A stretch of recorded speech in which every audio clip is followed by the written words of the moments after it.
মুছে গেল রোশনাইয়ের সব স্মৃতি। গতকাল ২ ডিসেম্বর থেকে নতুন সময়ে গেল রোশনাই। সোম থেকে রবি রাত ১০টায় সম্প্রচার হবে রোশনাই। নতুন সময়ে যাওয়ার সাথে পাল্টে গেল রোশনাই। এছাড়াও মুছে গেল রোশনাইয়ের সব স্মৃতি। ধারাবাহিক থেকে অনুষ্কা চলে যাওয়ার সাথে সাথেই আরণ্যকের ফ্ল্যাশব্যাকে যত সিন আছে সব পাল্টে দেওয়া হবে।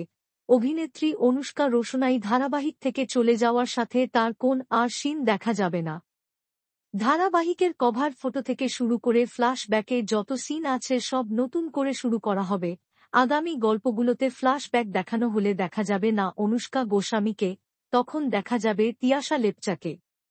অনুষ্কার সব স্মৃতি অস্তিত্ব মুছে ফেলা হবে ধারাবাহিক থেকে। আর মাত্র কয়েকদিন তারপর থেকে দেখা যাবে না অভিনেত্রী অনুষ্কা গোস্বামীকে। এরপর নতুনভাবে নতুন রূপে ফিরে আসবে নতুন রোশনাই, অর্থাৎ অভিনেত্রী তিয়াশা লেপচা। নতুনের আগমনে একটি নতুন প্রোমো আসতে পারে। দেখতে থাকুন রোশনাই সোম থেকে রবি প্রতিদিন রাত ১০টায় স্টার জলসার পর্দায়। ধারাবাহিকের সকল আপডেট সবার আগে পেতে চ্যানেলটি সাবস্ক্রাইব করে পাশে থাকা বেল কোনটি বাজিয়ে দিন। ধন্যবাদ।